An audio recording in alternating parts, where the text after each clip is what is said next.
लक्ष्मी चिड़िया उस जंगल में नई आई थी। वो अंडे देने वाली थी और उसे समझ नहीं आ रहा था कि वो कोई सुरक्षित जगह कैसे ढूंढे। वो बहुत चिंतित थी। ऐसे ही उसे कालू कौवा दिखाई देता है।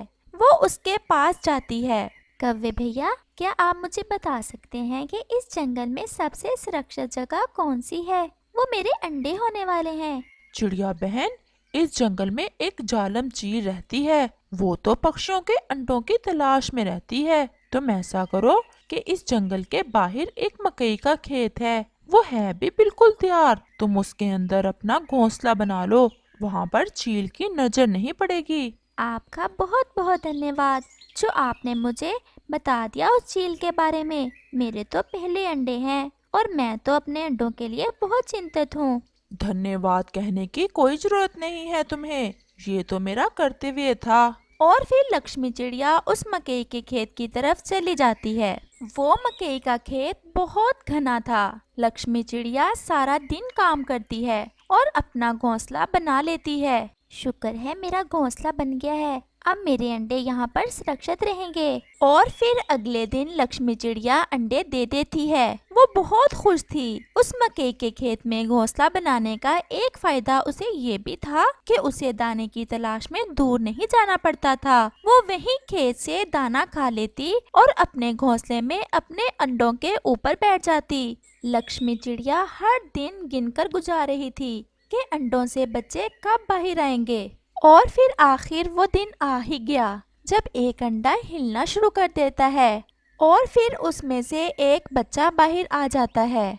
और फिर दूसरा अंडा भी हिलता है, उसमें से भी एक बच्चा बाहर आता है। लक्ष्मी चिड़िया अपने बच्चों को देखकर बहुत खुश होती है।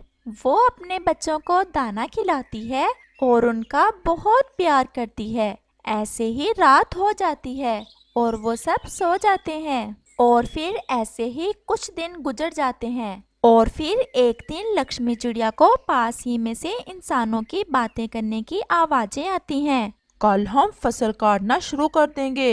धरंती लोहार को तेज करने के लिए दी हुई है। उसके पास से धरंती लेकर आना। और फिर वो इंसान ऐसे बातें करके वहाँ से चले जाते हैं। लक्ष्मी चिड़िया ये सब सुनकर बहुत परेशान हो जाती है क्योंकि अभी उसके बच्चों ने उड़ना शुरू नहीं किया था।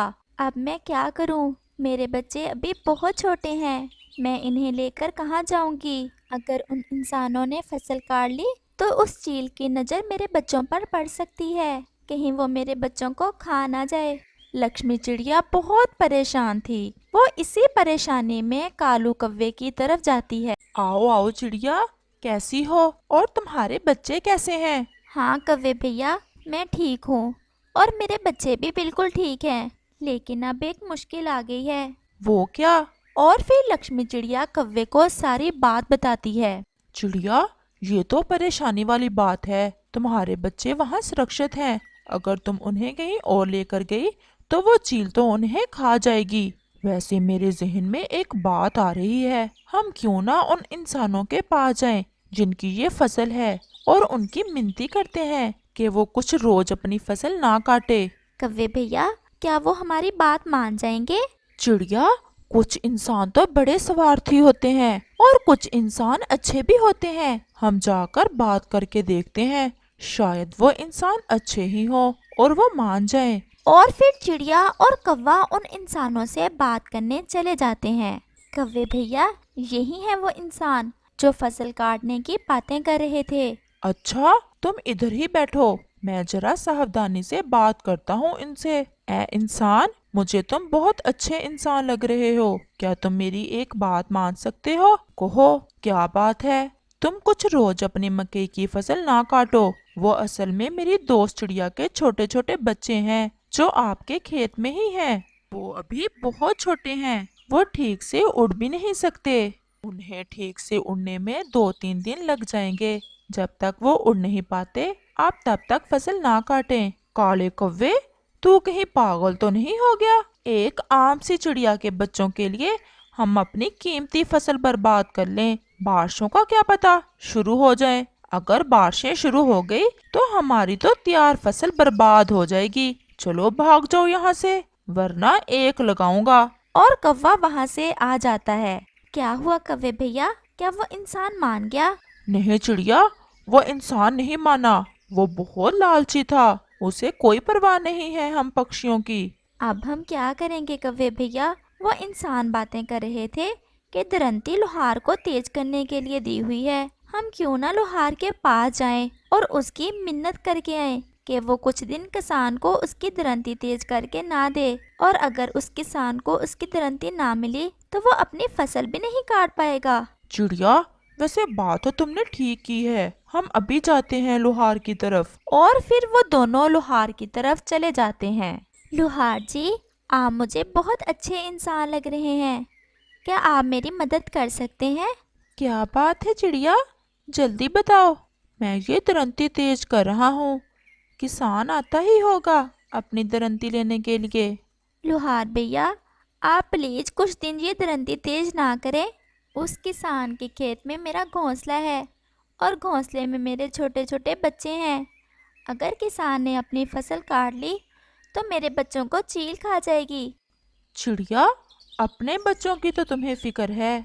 अगर मैंने किसान को दरंती ना तेज करके दी तो किसान मुझे पैसे नहीं देगा, और मैं अपने बच्चों को भोजन कैसे खिलाऊंगा।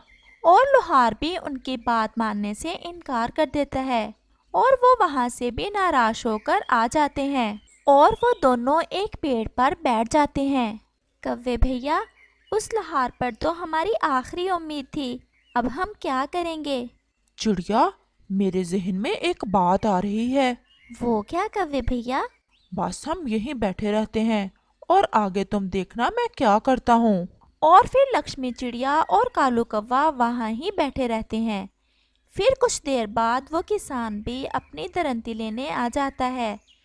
वो जैसे ही अपनी दरंती लेकर वहाँ से गुजरने लगता है, कालू कौवा जल्दी से जाकर किसान से दरंती छीनकर उड़ जाता है। फिर क्या था, कौवा आगे आगे और किसान उसके पीछे पीछे। कालू कौवा वो दरंती लेकर सीधा सागर की तरफ ले जाता है और जाकर उस दरंती को सागर के पानी में गिरा देता है। मतरबी इंसान, अब काटो जाकर फसल। और किसान कौवे की चालाकी पर हैरान रह जाता है। अब तो नई दरंती बनने में 2-4 रोज लग ही जाने थे। कालू कौवा वापस आ जाता है और वापस आकर लक्ष्मी चिड़िया से ऐसे कहता है। चिड़िया, अगर घी सीधी उंगलियों से ना निकले तो उंगलियां टेढ़ी करना पड़ती हैं। और वो दोनों हंसने लगते हैं। और फिर ऐसे ही 3 दिन गुजर जाते हैं और अब लक्ष्मी चिड़िया के बच्चों ने उड़ना शुरू कर दिया था और लक्ष्मी चिड़िया अपने बच्चों को लेकर वो खेत छोड़कर चली जाती है।